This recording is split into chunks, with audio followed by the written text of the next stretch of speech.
Good evening again. Hey. Well, we got bombarded, but the rush has slowed down now. It'll just be a steady trickle for the next couple hours. But when they're at the clubhouse and they leave and start the parade, you have 100 at one time. So, but we weathered the storm. Yes. So but we're $400 worth of candy. That's insane. Yes, that's and that's from the wholesale house. That's from BJ's. That's let's see how many I got. I got 10, 5, 186, 24, 5, 50. I got 15 boxes of like Kit Kat, Snickers, no, not Kit Kat, Twix, Snickers, Milky Way, and 3 Musketeers. I think I got 15 boxes of those. And I got 10 boxes of the, they like the, oh, what are these things right here? These little, the taffy type. Oh, yeah. Anyway, they're right there. I'll open a dozen of them tonight. But anyway, I got about 10 boxes of those. And you can buy them in the multi-pack. You don't have to set and fish out 10 of them and put them in a little baggie. Yeah. They come now already packed in like a Halloween where you give them more than one. And the kids love those. That's their favorite. So you have to have a lot of them. But they have their costumes, and boy, they look good tonight. I hate that it rained all day, but I don't know. I told Tina that, I years ago we moved the 4th of July celebration to Saturday, the week of the 4th. And she was talking about, some of the moms were talking about, wouldn't it be better if we moved this like Saturday night? And I thought, I think that's a great idea. I don't have a problem with that. I mean, Monday night's a hard night for families to get kids out, and they got to go to school tomorrow. And Tuesday's a hard day for teachers. Yes. Yes. Yes. Absolutely. Well, I see everybody's joining us. It's about time to get started. We'll go ahead and jump right in. Everybody, welcome back. This is Mels 603 on Monday night for our group. This is our 10th Zoom of 15 this semester, and so please remember that next week you will do your case study. So let's dive right in and look at our weekly schedule and kind of map things out for the remainder of the semester. So let me pull up the correct one here. So this week we're going to talk about personnel. We're going to talk about contracts, evaluation, law, those kinds of things. And then next week we're going to do case study 3.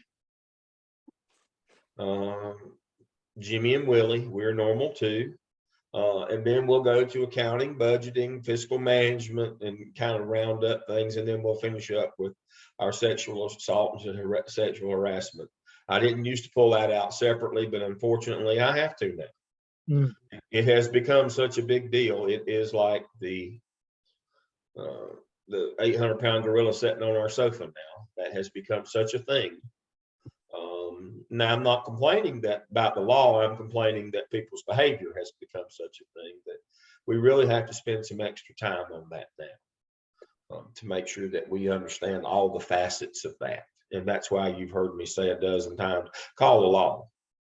You're not qualified to do those kinds of investigations. They're much more complex than just, who done it. There's a lot more to it. Usually it bleeds over into the cyber. It bleeds over into social media communities. Oh my Lord. It's like a hydra now. It has so many different things. And even if it sounds simple, don't ever assume that it will be. You've got to start with the police and make sure that everybody's on the same page when you get started. Because when you turn over these rocks on that stuff, it sometimes you don't know where it's going to go. It gets away from you. So we'll spend some time talking about that. And Dr. Sane will spend a lot of time about what the expectation is for that kind of for reporting Title IX and all those things. And so that'll kind of be his night to finish up with us on that one.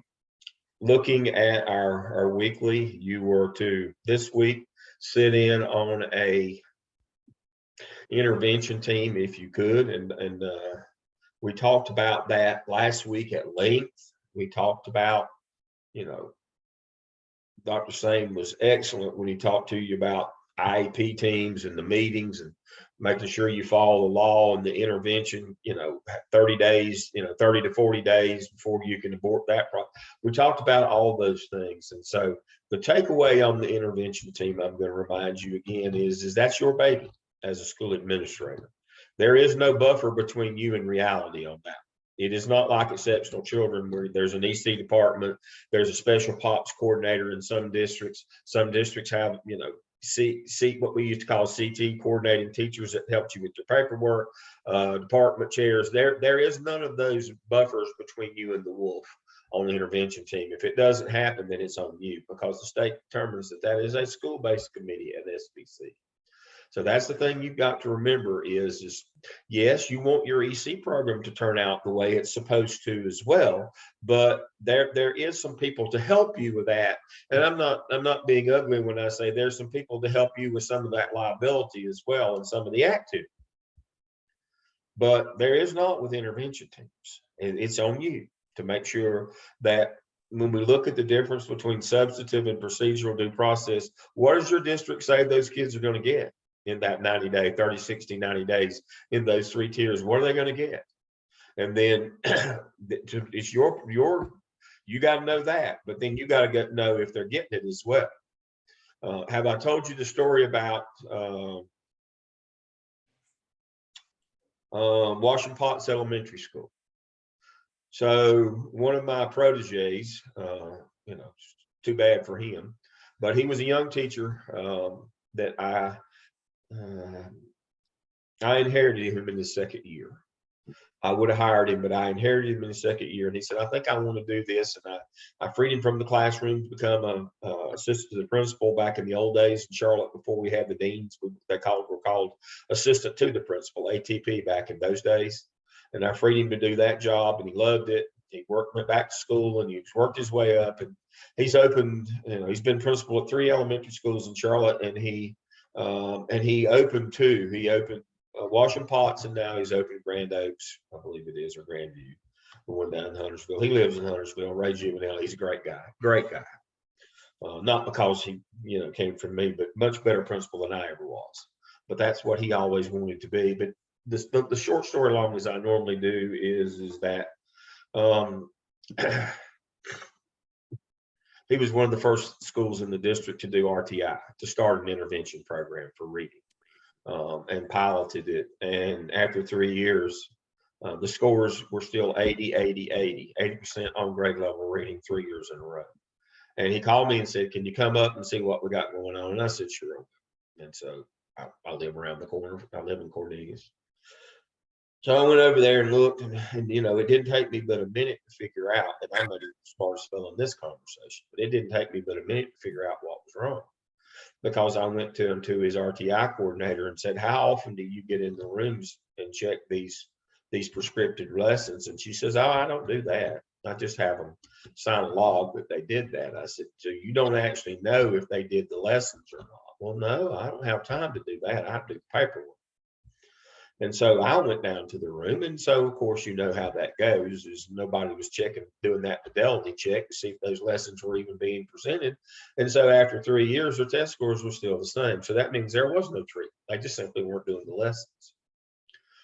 They were doing the same thing over and over again, expecting a different result. They, the teacher that had to do the lessons while the other teacher took them out, or they got on planning or went to the specials or whatever, she just basically said, here, do these worksheets while I grade my papers. This is taking my extra time. And as soon as we got that problem squared away, the next year he went up to 84. Not quite a full standard deviation, but 80 to 84 is respectable. That's pretty good. That's actually really good. We don't acknowledge that anymore. So he got promoted to 84 the next year, and it took off from there. But we figured out real quickly that nobody was doing his intervention, and nobody was checking to make sure that the intervention was being done. The person that was being hired to do that thought it was a paperwork job. I'll just have them tell me. That's just like when you did the app tell last semester. If you'll remember, I probably came on and told you. If you didn't, I should have. But you were told in your coaching session last year that you can survey for if teachers are involved in school-wide activities like Todd Whitaker, like teaching other students or being involved in the budget or being involved in personnel or being involved in curriculum or being involved in the school improvement team. If you're doing that stuff, you can ask people yes or no, but you can't survey people for best practices because they'll all tell you that they are. That's an IQ test for them. If you ask them, do you use best practices, Marzano's 9 high-yield strategies, they'll all tell you, yes, I do. And if you ask teachers, did you do these prescripted lessons? They'll say, yes, I did. But that doesn't mean that they did. And so you got to go and check. Now, if you say, Dad, you sound awful negative. I'm not negative about teachers. Let me be clear. But they hired you to go and look. That's your job. That's what they hired you to do, is to go and make sure that these things are happening. Dr. Sain, I'll let you kind of close us out on that rant. It's funny. The beginning of the month, one of our really good teachers got into a bit of hot water because she falsified the intervention paperwork, which then became an IEP. And when that became an IEP, that set that teacher up for a lot when the parents started questioning specifics about what was given. And then unfortunately, by that time, it's too late. So the point is that even our best teachers, we've got to watch them, and we've got to just make sure that they're providing the intervention. When you think about MTSS and RTI, it's not the paperwork that's most important. It's the actual support for student learning. I think we talked about that, but yeah, it's as an AP, you've got to watch the actual implementation of the intervention. Yeah, thank you. You can't just say, turn me in your log or turn me in your lesson plan. You got to be in the room with that lesson plan trying to follow what they're doing so that you can be sure. Here's the next thing. You need to be sure that what they're doing now is truly an intervention. It's not just what they did the first time, except this time they talk a little louder and wave their hands more. See, that's part of it too. We tend to do that. That's one of the techniques that I use. When people don't get it, rather than saying, all right, I've got to approach this in a different way, I just holler louder and wave my hands more. I mean, but that's not an instructional methodology. And one of the things that that I see with teachers is they think they're differentiating the second time around, but they aren't. It's just kind of more of the same. They might change a few words here or there. And so, that requires you to be in those sessions pretty regularly so that you can kind of know what's going on. But that's the biggie for you. You've got to know that. All right. So also this week, in terms of our activities, you were to do your facilities walkthrough. Many of you have already done those, but please remember, if you are unlucky enough, so I'm going to go over this again tonight because I mentioned this in my 604 class last week, and they all were struck dumb. And I was like, is this thing still on? Is my microphone working? I asked these questions last week, and the group that I had just completely blanked out on me. So hopefully they were just having a bad week. But 1991, No Child Left Behind said, federal law said students don't have to go to 2 kinds of schools. What are those 2 kinds of schools? Don't have to go to 2 kinds of schools. No Child Left Behind. What does it say? Legislation. It's both sides of the aisle. It says on the academic side, what kind of school do students not have to go to? Is it underperforming? Low performing. That is correct. Great. All right. What kind of school don't they have to go to on the discipline side? An unsafe or at-risk school? Persistently dangerous. Remember those prefixes for those things like rape, And sexual assault, sexual offense, kidnapping, it has a PD prefix. That when you put that in Power School, that counts against you. Remember, Dr. Sane said, don't put them in right now until you think nobody's looking, go in and take them out. That the Power School generates a report that goes to him every month that tells him that you've done that. So those are the ones that count against you. You get one for every 200 students. That'd be, that would be a half of 1%. If you exceed that threshold, you go on the persistently dangerous watch list for a year. And if you get your numbers down before the next year, then you're okay. But in the spring of that watch list year, the State Department of Public Instruction sends a person out to audit your school. Guess what they use when they come out and audit your school? They use that document that that you had to do your assessment in. That is the document. That's not similar. That's it. That is actually a confidential document that's now out of circulation that I got from DPI. That's where that came from. You didn't think I was smart enough to make all that stuff up. But I had to work with that a few years back. And when they moved to when I was retiring, I said, I'd like a copy of this. And so that's how I got that. That's what that is. When the state audits your building, that's all the things they check when they come. And you better not have more than about 2 of them bad, or you won't pass your audit. And even if you get your data fixed, your number of persistently dangerous instruments, you'll have to stay on the watch list another year if you don't pass your audit. They come in March. They come the 3rd week in March every year. And you better have your house in order when they show up. Now, we changed auditors when I was in CMS, when this was my responsibility. And I didn't know it. I said, I picked her up at the airport and we went to the school and we had everything ready. I'm still with you. Let me leave that on the air. But doggone it, she didn't get her rental car and show up at the school the next morning before I got there. To try to catch them at something, walking around outside the building and doing those kinds of things. My point is they have a job to do. They will work with you. They will collaborate. But don't think that because they like you or because you got things in one area looking good that they won't write you up in a heartbeat when they come and do that audit. They are not your friend. You can't make that mistake. That's not their job. You got plenty of friends. You ain't, get you a Facebook account. You got plenty of friends. But when they come and do those audits, it means business. And so that's what that list, all that stuff on there. You say, well, gosh, this seems kind of no. Those are the things the state says you better have, that you better have. And we've talked about what happened in Uvalde. The teacher's door that they got into was the one that the lock was broke. They noted several times, nobody bothered to fall through and get it fixed. They propped the back door of the kitchen open because it was hot.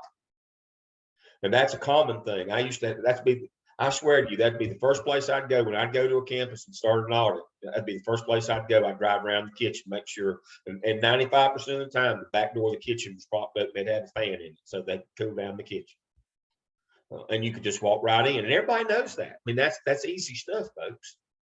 Or go to the side that faces the gym, and most of the time they'll prop that open because they're going out to the gym, or go to the cafeteria. Everybody knows this stuff. You got to do that inventory. It's very important that you keep your school. Now, when we talk about assassins, you say, where in the world did this come from? When you talk about people who are assassins, there's 2 types. The type that are going to try to get away and the type that know they're going to be killed. It's nearly impossible to stop the second type. The ones that are the suicide bombers or don't know that they're going to commit suicide by police. They don't care. But the first type, the one that's just coming in and going to try to get away, if you can foil them, they'll go somewhere else. I'm not saying you can stop the absolute crazy who's willing to die. I'm not saying you can do that, but you can at least slow them down a little bit. But the other kind, the one that's trying to get away, you can stop them. So you got to know that these people.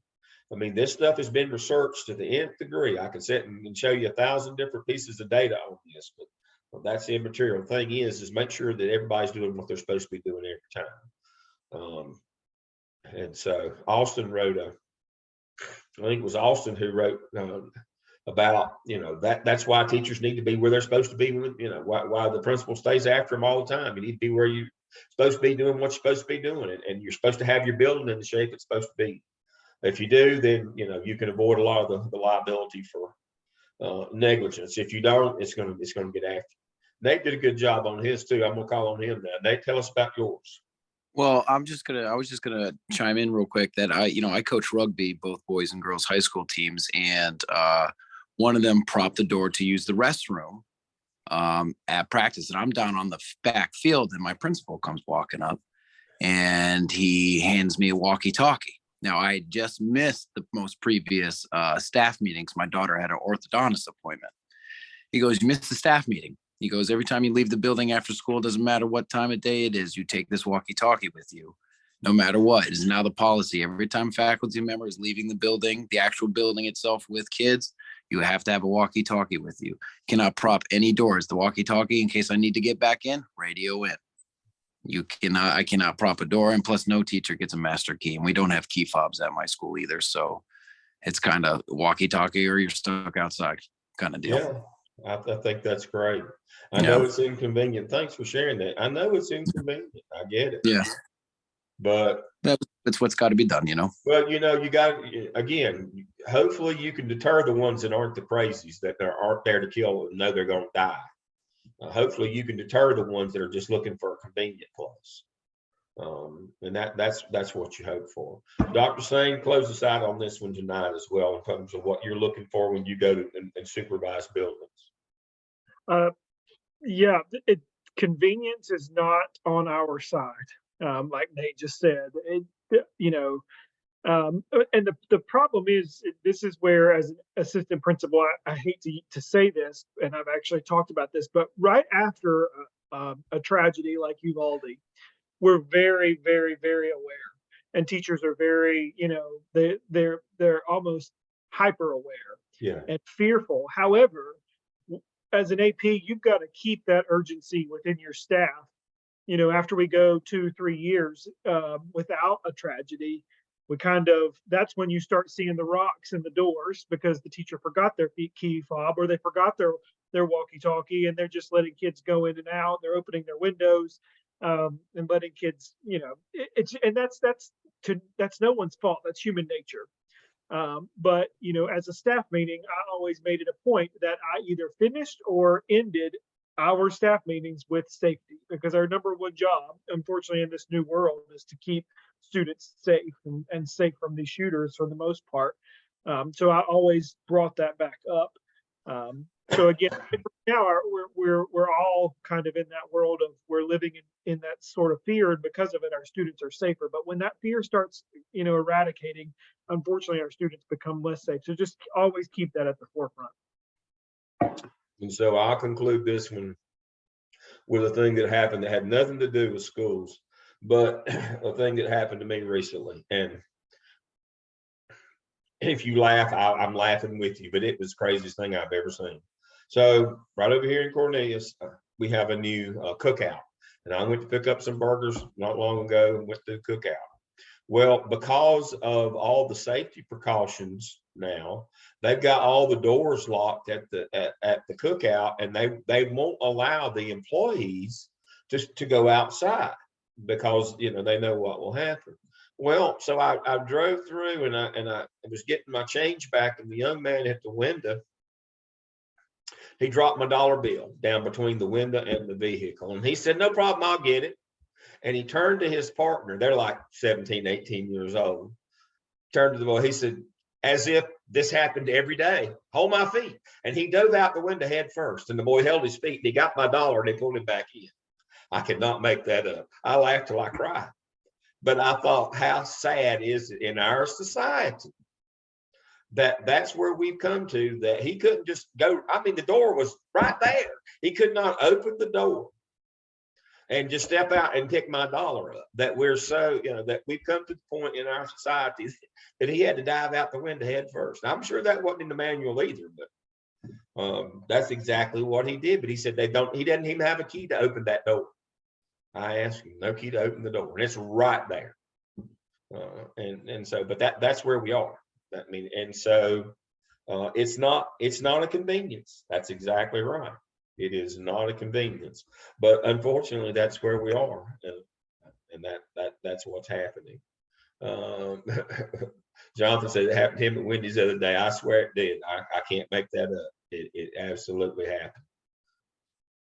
All right, so let me go back to full screen here and get out of that. All right, so we're going to talk about personnel tonight for a few minutes, and I'm going to let Dr. Hussein take the lead on the first part of this. The thing about personnel is know what the system is in your district. That's the biggie, folks. That's that substantive due process, and whatever it is, you got to follow through. Now, when you talk about that, one of the things that I talk about the takeaway is if you are out in the school and the people in HR don't do the vetting, they don't do the testing, they don't do the background check, they don't call the references, and they put all that on you, it's very time consuming. I get it, but you can't skip it. You cannot skip it. So, and you can't, and whatever the process is, A, B, C, D, E, it's not okay to do A, then C, then B, then back to D. No, you got to do it in that order every time. That's a part of it. There's a case study that I was doing with my daughters the other day, and they fell for the banana in the tailpipe gag, as they always do, where the principal interviewed this lady for an alternative school, and she was not quite 4 feet tall. She was a little person. And they were all hung up on the fact that she was a little person, but that wasn't the deal. He had stepped outside the protocol and interviewed her before it was appropriate for her to be interviewed. That was the trick. They just thought, you throw a red herring in them, kind of to fool them. But the whole notion was that she hadn't been vetted, and she was not eligible to be interviewed for the job. But he interviewed her anyway. And those are the kinds of things that get you EEOC complaints and big awards against those. So there is a protocol in your district. You need to know what it is. There's usually approved questions in your district that you can ask these folks. You can't deviate from the script. And so that's what you've got to know. So we're going to talk about hiring first. Nate's got a question, and then we're going to go to Dr. Singh to talk about the hiring process in Lincoln County. Now, this isn't unfamiliar because my school's been in the news for this. We had a principal who got hired and ran a background check on the female basketball coach, high school basketball coach, girls basketball coach, and found out that he had some prior arrests that had come up, and there were several. It was enough to make your eyes go, oh wow, this is more than just wrong place, wrong time a couple of times. But the issue was she ended up losing her job over it, because her husband was a PI and used his own background check company rather than using the one that CSUSA provides. Right. And he had been hired and had been working there for years, I would say 2 years before this principal was hired. And we don't know if she ran background checks like that on everybody, but when his came up like that, and then he was terminated for it, and that was the reasoning. There was a big to do about it in the news and everything like that. And then she ended up losing her job as well. And I wasn't sure if that was kind of like because she used an outside source and it wasn't just vetted from CSUSA who said, yeah, That's exactly it, Nate. That's a great point. Whatever your process is, you can't step outside of it. And it's not that I'm guessing that your company, CSUSA, I'm guessing that it's not that their feelings were hurt. They understood that means that the due process was different from some folks than it was for others. Can't have that. It has to be the same for everybody. And that's a great point. Something as crazy as I'll just shortcut the system and do this rather than that. In the end, it'll all be the same. No, it won't. Whatever the process is, because they'll find some sharp lawyer that will find a way to pry in if you do anything that's the least little bit out of practice. One of the things I loved about working in Charlotte-Mecklenburg is that when they sent us candidates, all we had to do was pick the one we wanted. We did nothing in terms of collecting the application, calling the references, doing the background. We didn't do any of that, nothing. That was all done separately. And if they were referred to us, then they were eligible for hire. Now, it wasn't a quick process. Now, you understand that. I mean, it wasn't quick. You couldn't call them up for somebody today. That's the downside. And that's usually where, when we get in a hurry, that's usually where we make our mistake. That's when we step outside of that protocol, that that substantive due process, what we're supposed to do. So Dr. Sane is ready tonight to talk to us about hiring in Lincoln County. Yeah, so to tell two stories, pre-COVID and post-COVID, but I'm going to stick with our traditional hiring process.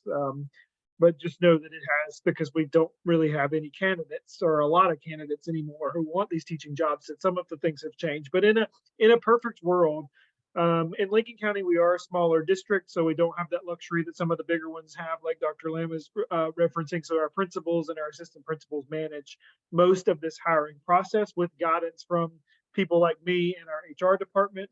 But all postings must be posted at least 5 days before we can begin interviewing. That is throughout the entire district. So it must be posted in 5 days. And then there are approved questions for every position. Now, we do give the autonomy of principals to add to, and we do have a question bank, but there are 8 questions for each position. So teacher, coach, data coach, dean of students, etc. There's a list of approved questions. And then you have to interview at least 3 candidates.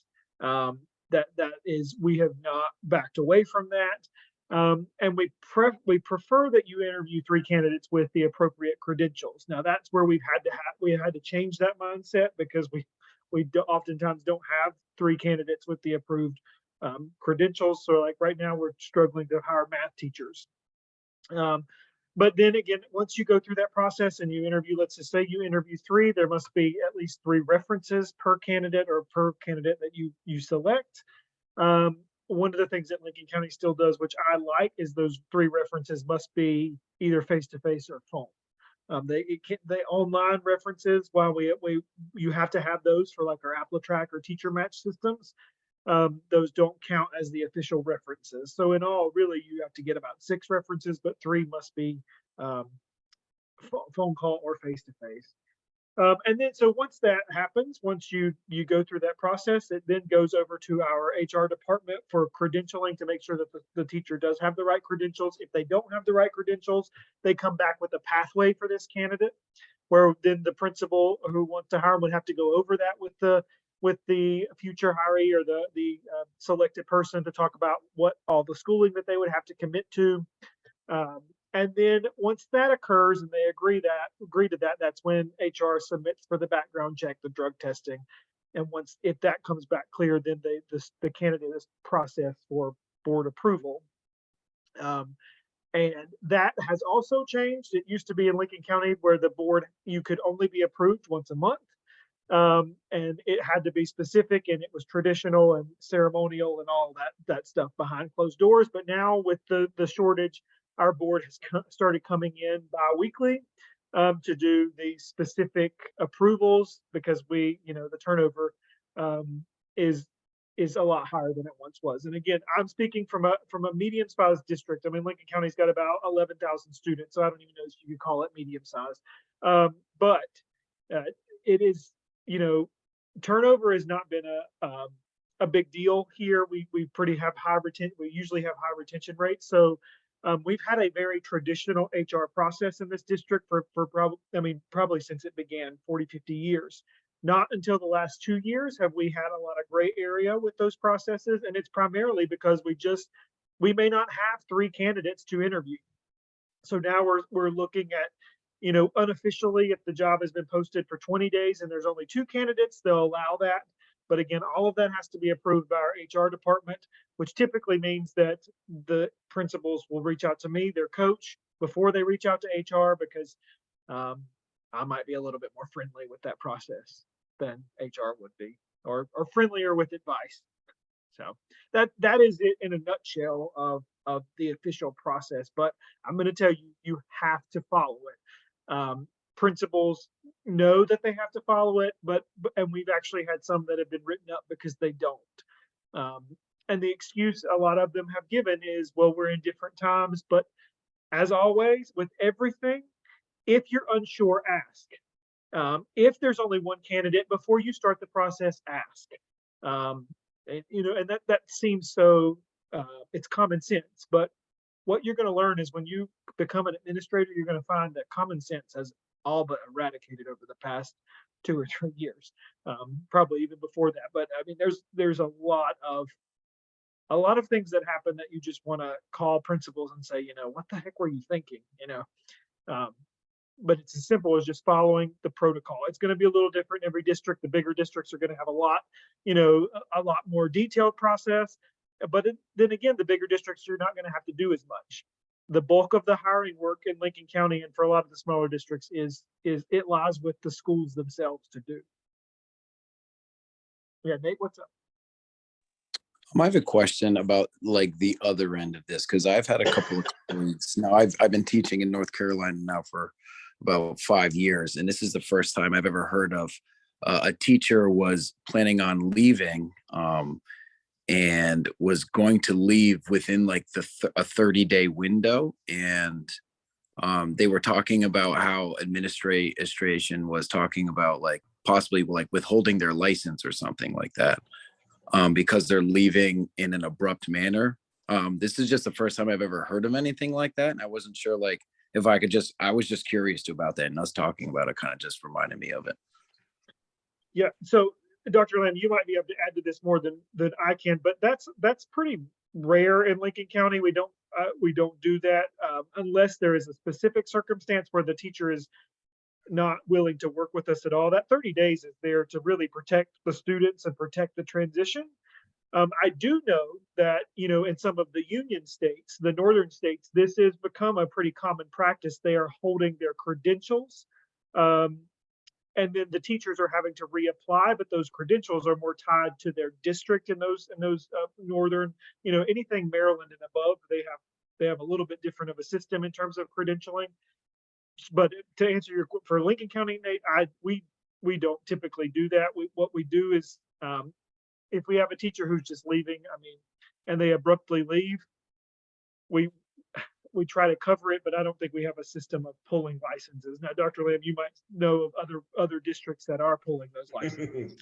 We did every time in CMS, every time, So, every time. Now, here's a caveat you don't know about. The standard is 30 days. We can hold you for 45 if we want to. Yeah. We can hold you for 45 days, and if you leave before the 30, if we say you can leave in 30, if you leave before the 30, or if we want to hold you to 45, if you leave before then, absolutely we'll pull your license. No questions asked. Okay, that's so standard practice in Charlotte. If not, people would just walk out on you in Charlotte every day. You'd have a line at the door. Leaving every day in Charlotte. So absolutely they'll pull your license in Charlotte. But that's in the contract that you signed, that you can be held for 30 days, 45 in case of shortage or emergency. okay. And since the pandemic, CMS has declared everybody 45 days. That's probably why this is the first time I've been hearing it too. Must be because of the pandemic, because I've never heard of that before ever. I was like, really? When I became principal in Charlotte in 1995, it was the deal then, and that's been how many, 27 years ago. It was the same way then. Yes, and so. So, Dr. Lamb, what does that mean when you pull their license? What exactly does that mean? Well, what that means is when a person gets a license to teach in North Carolina, you got to go through the licensing department. Now, there's got to be somebody that recommends them for a license initially. Yeah.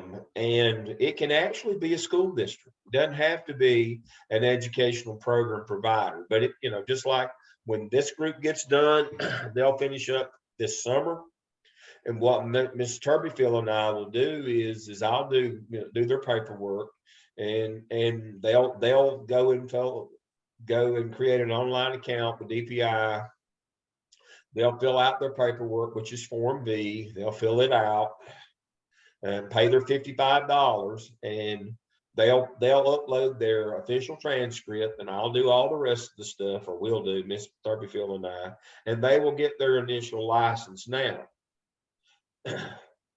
when they get hired in a district, that district becomes their provider at that time. See, they're no longer tied back to me one way or the other. It's up to that district to determine if they can keep that license or not, and then to renew that license with renewal credits. They don't come back to me to do that. I only do initial licensure. After that, ongoing licensure has to be done by the district that you're in.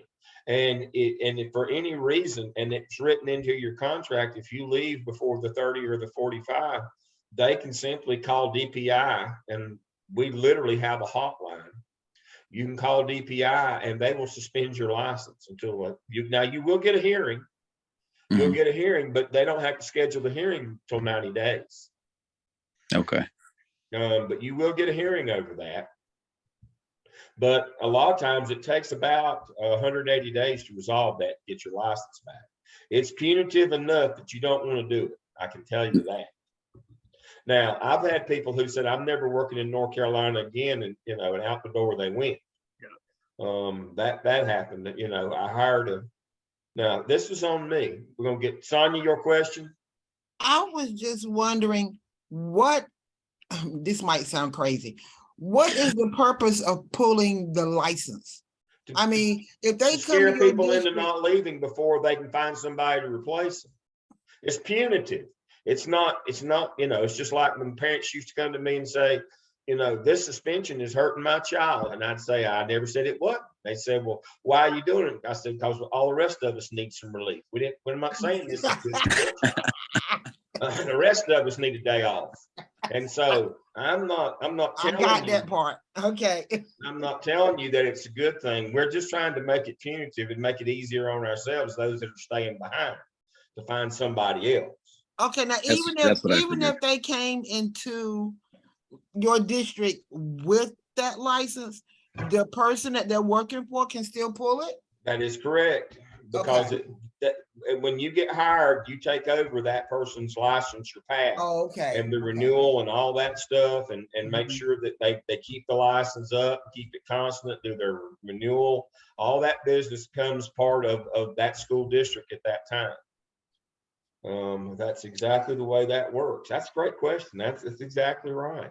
Well, I would assume that it's going to start impacting all the districts.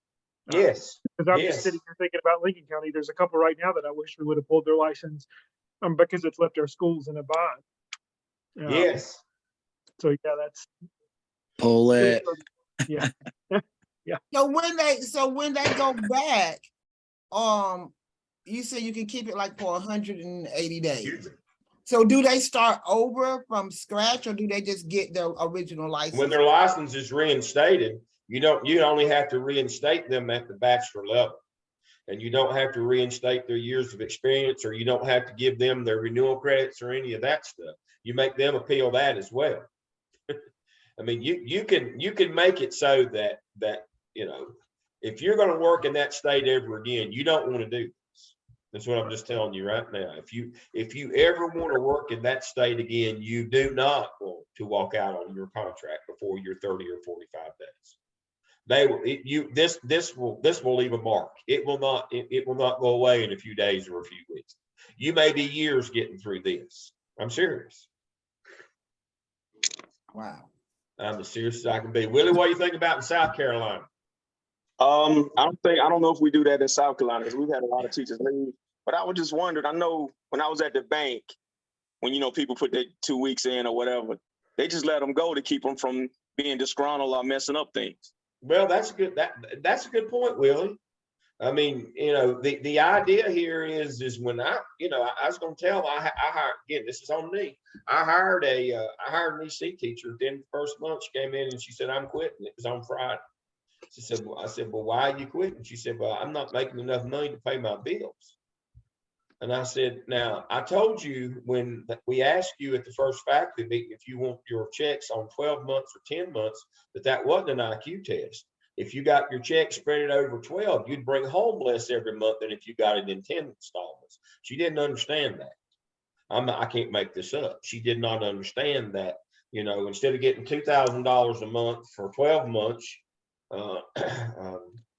for 10 months that you would get for 12 months, you wouldn't get but like $1,600. And she wasn't making enough money. And she was an EC teacher. And then the district said, well, why are you letting her go now? Won't you make her work 2 weeks? I said, I don't want her around kids. Somebody this dumb, I probably need to go watch her. She might harm herself or others or set the place on fire. I don't have to, I'd have to sign somebody to watch her all day. I mean, and she probably wouldn't wear the helmet and the sign that we tried to give her to keep people away from her. I mean, she was literally that dumb. I did not want her in the building, but Willie's got a good point.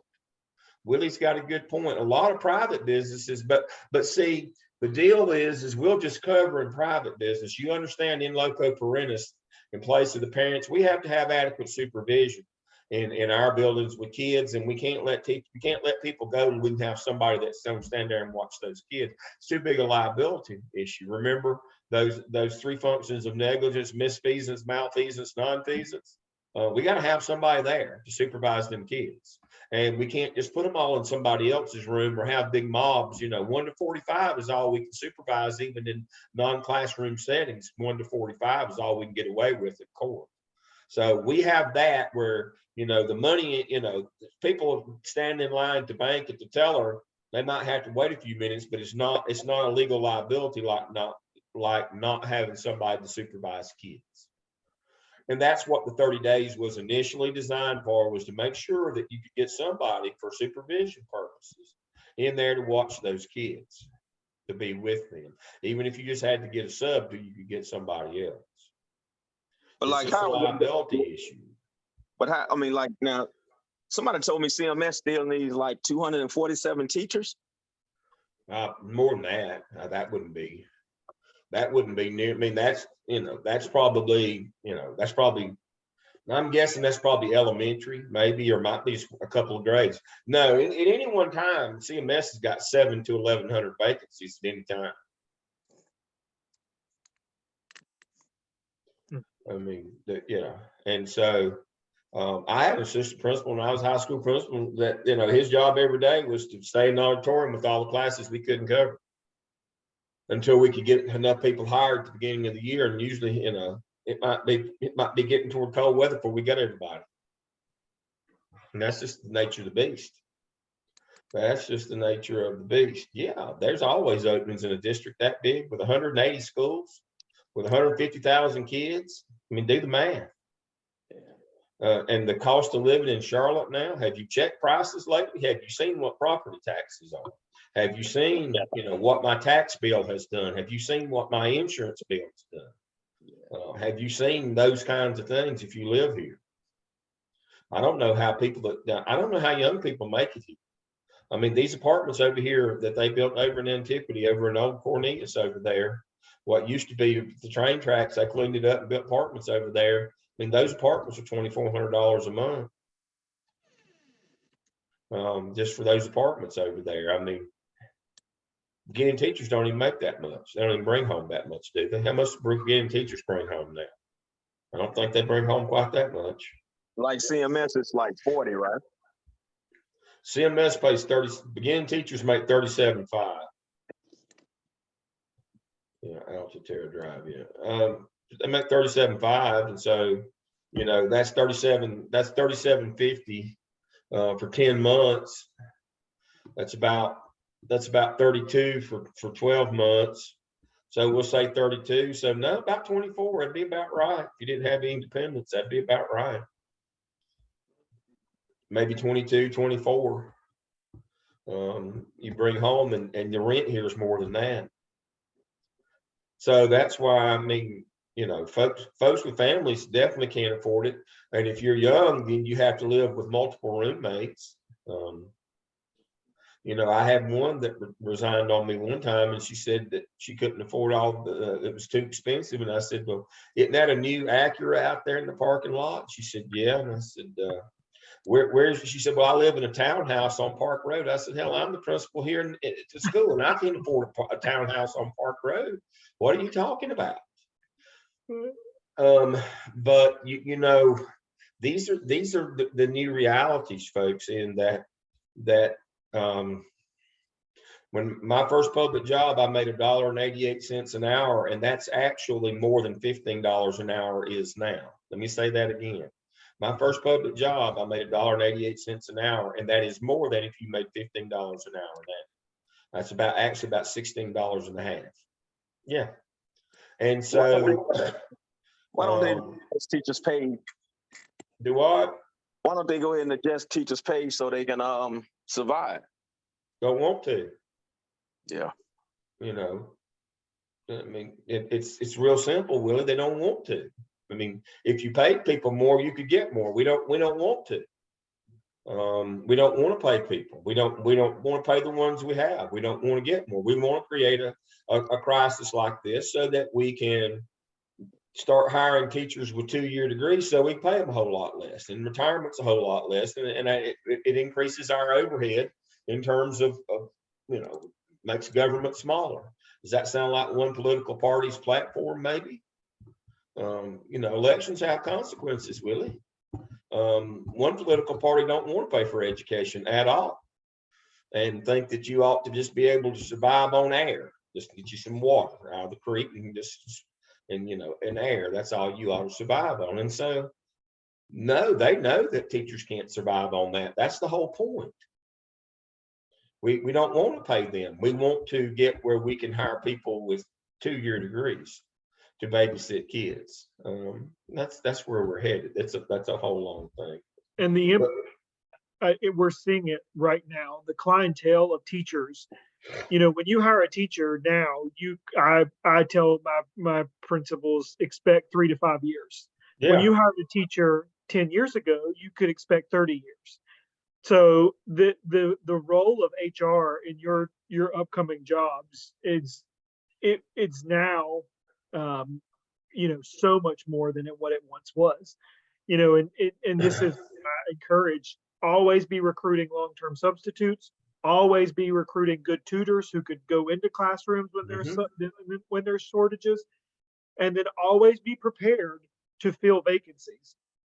Because again, these, you know, this generation, you know, they get, I'm not going to say they're a little bit more, they're willing to go elsewhere, because again, what Dr. Lamb was saying, all of the supports that we once had, the retirement, the lifetime health insurance, that's all dwindled away. So there's really not a lot keeping these people in for the long haul. And then you add on to that, you know, parent expectations, state testing accountability expectations. You know, it's HR is going to become, maybe I'm exaggerating, Dr. Lamb, I would say, you know, in the next 2 or 3 years, it's going to become 50-55% of your job, because that's what you're going to constantly be doing, is hiring people to get them to get coverage in your building. That is correct. You're going to live a life that I lived in Charlotte, Mecklenburg, where we're only 20% of our beginning teachers made it to their 5th year. Let me say that again. When back in the 90s, when I went to Charlotte, only 20% of our beginning teachers made it to their 5th year. Now, let's remember what happened there is prices were so high in terms of rent and the cost of living, and there was plenty of jobs that paid a whole lot better than we did. Most anything in Charlotte paid better than, that's back when we were paying $30,000 a year. Well, actually 28 to 30. And you could do anything in Charlotte. You could wait tables to make more than that. So I've lived through this. I know what's coming. I know how bad it is. I know what it does to schools as well. Other places are just now arriving at where we were 30 years ago, because we were in a microcosm. We were in a bubble of society where Charlotte was so hot in terms of the job market, but it was so expensive that people couldn't afford to teach for us. They would leave us and double their salary overnight in Charlotte. And that's the only way they could afford to, a decent place to live. Everybody's going to be that way now. I'm not on a cruise, and it was like probably 30 teachers on this cruise. And for some, I guess some kind of way we was all in line, and I was listening to them talk. A lot of them were saying that they're gonna have to pay for their benefits when they retire, and they was, they had 25 and 30 years in, but they say they're gonna have to pay for benefits when they walk away.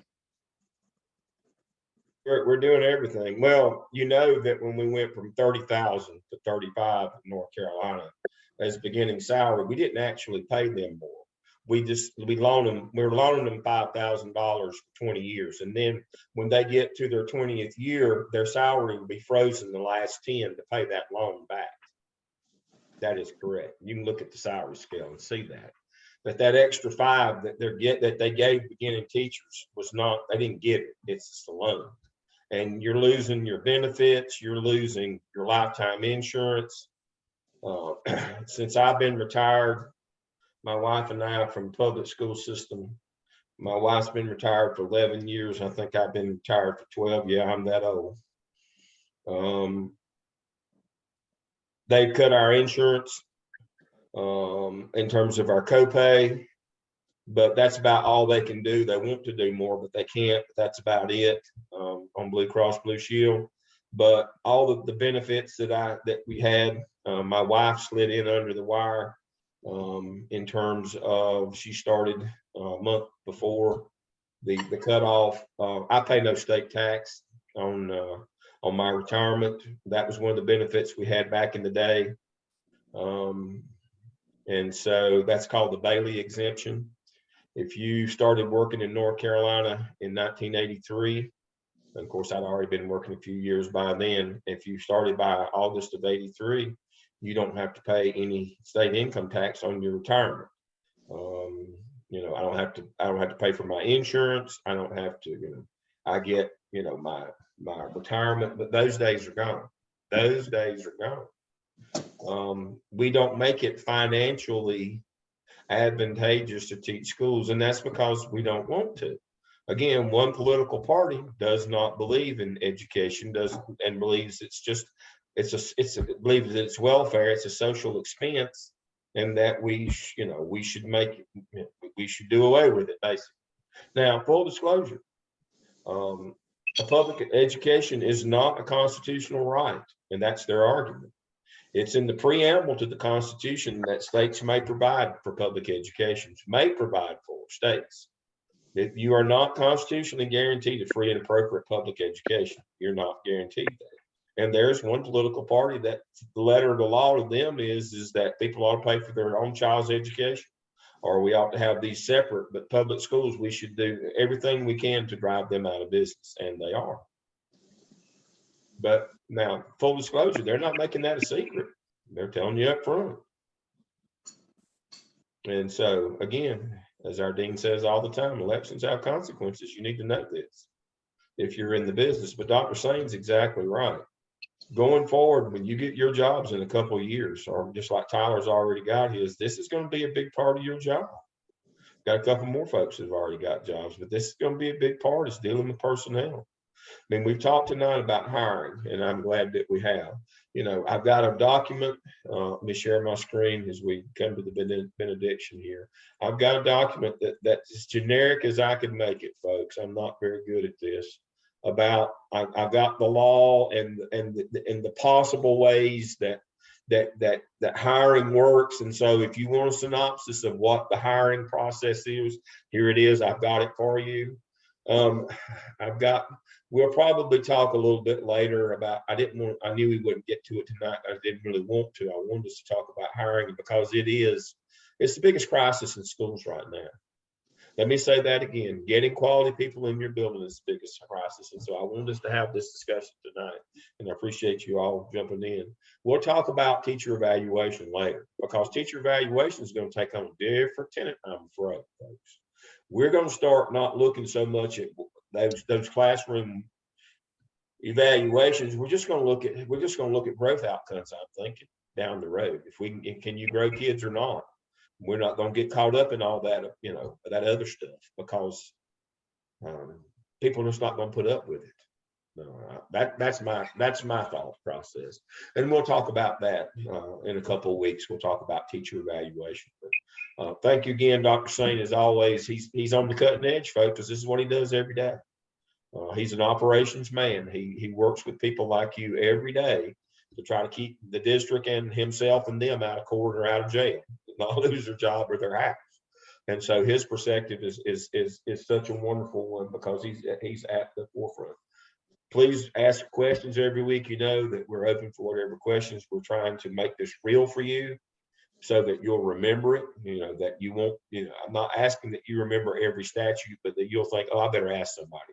And I'm so glad to hear Dr. Sain remember again tonight. If you don't know, ask. Find somebody that you trust and ask them about these kinds of things. There's no dumb questions, just dumb people who won't ask questions. That's the deal. Tyler's got the floor. He's going to close us out tonight. No, I just wanted to ask if you minded hitting real quick on task 2 and 3, just like a brief rundown. I can't remember. I'm having a little trouble with 2 and 3. I was just wondering if you could help us out. In terms of the skip 2 and 3? Yes. Okay. Skip 2 and 3. 2 and 3. All you do is the first half of that graphic organizer that says this is the activity for short term. This is the activity for long term. This is if I've got any activities to, for improving school leadership. Remember, you had to go over that one in task 1 as well. Remember, there was two prompts in task 1. In the first one, you were to identify short-term and long-term goals that you'd like to do. Short-term being like social media, newsletters, phone trees, that kind of stuff, but more modern stuff. And then your long-term in that was going to be things like family math night, family reading night, that kind of thing.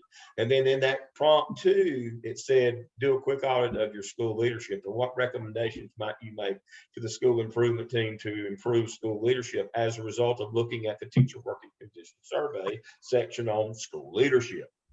And then in task 2, all you have to do is start that graphic organizer of, all right, this is what I'm going to do for the short term. This is the person responsible. And the only trick is how am I going to, what money is it going to take and what resources, or what people. So your human and your fiscal resources, you got to identify both of those. It's going to take this many people to do this and this much money. You do that for your short term. We're going to start a social media page, or we're going to start a Twitter account or whatever, and it's going to cost this much. Or we're going to do family math night. We're going to feed them pizza, so it's going to cost this much. And for school administration, we're going to try to have them do this. A suggestion box, it's going to cost $17 for the box. Whatever it takes to do that. And then obviously task 3 is you fill out the rest of it, which is, how you going to assess this formatively to make sure that along the way that it's happening. And then the summative, assessment is did it work or not? What, we got more parents coming to open house. We got more parents coming to family math night. We got, our parent survey results have gone up. What are we trying to move here? That's what we're looking at. And so again, once you've knocked out task 1, task 2 and 3 are really quick and easy, because they're just figuring, first half of the graphic organizer, second half, 2 and 3. That's your marketing plan. You don't need but 3. You can have more than 3, but you don't need to make sure you got to have at least 3 activities. One to address your short term, which is usually social media. How am I going to grab these people? Your long term, which is now that I got them grabbed, what activity am I going to do with them here at school? Not a ball game, not a pep rally, not a step contest or talent show. Family math night, family reading night, family EOG night, family EOC night, that kind of thing. What am I going to do? Help me help you help your child. Remember that. Help me help you help your child. That kind of thing. Just like I know you do things at the high school, just like career fairs and all those kinds of things. You bring parents in to see that. With the younger kids, part of the problem high schools have is they wait till they're seniors to do that. College day, y'all have parents and kids come in the 9th grade. These are the courses you need to get prepared for that. You want to go to Chapel Hill and major in this, or you want to go to state and major in that. These are the courses you need, the advanced courses. And it's kind of late in your senior year to try to be figuring that out. You need to be figuring it out in your freshman year. Right. And their parents. I guess I was just overthinking it a little bit. You That's are, don't, again, yeah. this Okay. one's really easy. okay. This one is really I actually easy. have another question before we go. So we had a student that attempted to commit suicide a couple weeks ago Ouch. outside of school. Yeah. She attempted to take a bunch of pills. Yeah, And before she comes back, are we required to do a safety plan? you're required to, and I'll let Dr. Like, is that a address requirement? this. Now, when I was in CMS, our system there was, we had a transitional case manager that had to do a safety interview with them before they came back to be let back in. And if they didn't pass it, we put them in one of our public separates maybe, so that we could watch them like McLeod Center or an alternative school or whatever. But we had a person who did that. Ryan Ryder did it. So we had a person. Now I'll let, Alexander County Schools is closer in size to Lincoln than it is to CMS. And so I'll let Dr. Stain outline that process. Yeah, Tyler, so it's not, there's not a specific requirement, but if you are aware, Lincoln County has a policy that we will create a safety plan. And that safety plan can include modified day, transitional time. And a lot of times we modify the day when we don't have the personnel to watch the student as needed. You have to make sure that there is a reentry plan to get the student back to full day. You can't just modify their day because it's an inconvenience for your staff.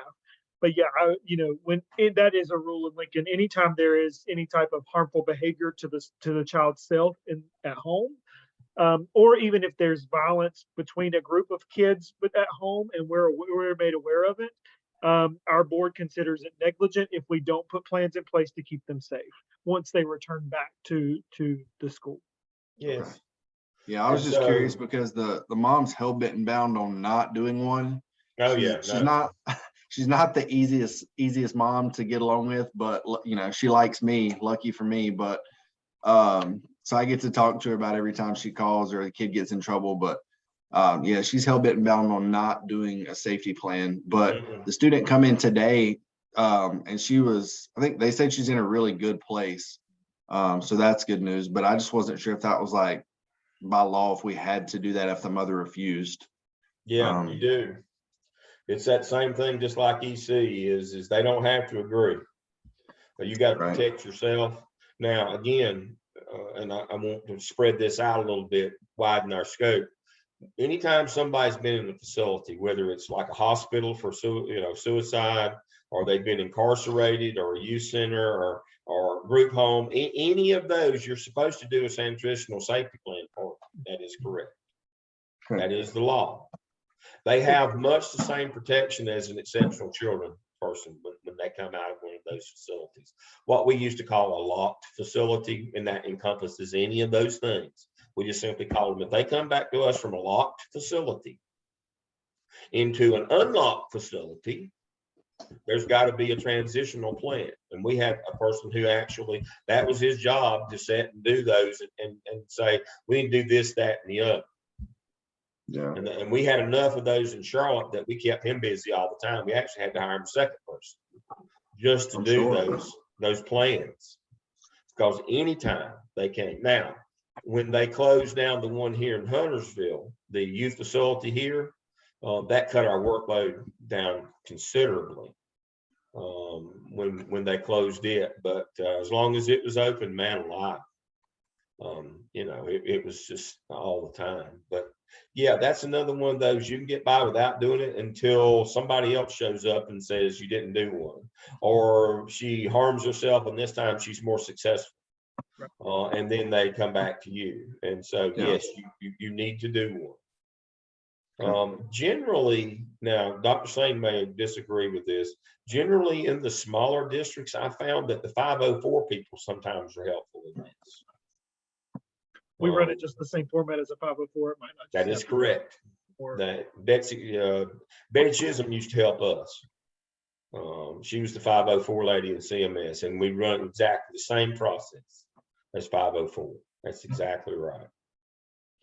That's exactly. So that's the person that I'd be in touch with. Is that because you're modifying like schedules, not necessarily content? Yep. Okay. That is correct. That's a lot of what, 504 is a lot about time and schedules and that kind of stuff. And so in CMS, she was our reference person when we would put those. When Ryan would say she needs X, Y, and Z, then we'd go to Betty and say, all right, how's this going to work? And Betty would say, oh, you do this, this, and this. Because that's what they do. That's what the 504 people do. And technically, they really fall under that umbrella until they transition back in full time. And that's the way we looked at it. That they had the same rights and response, and we had the same responsibilities as if they were 504 when they came from a locked facility. It's just down in the weeds, folks, but this is the kind of stuff that bites you. It's that 1 in 1,000 that comes along like this, and you're just not kind of up on what I should be doing with this, and you think, well, parents not pitching the fit, it'll be all right until, again, told you 1,000 times, it's all fun and games till somebody gets their eye put out, and then we're looking for somebody to blame. Yep.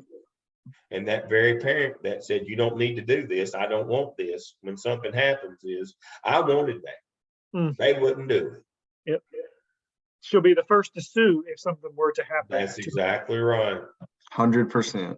That's 100%. exactly right. She's setting you up on this one. Yeah. You can't fall for banana and tailpipe gag on this one, I can tell you, because that's exactly what she's setting you up. That's exactly right. Exactly right. Other questions from the evening? As always, we enjoy y'all. Y'all need to talk with us more.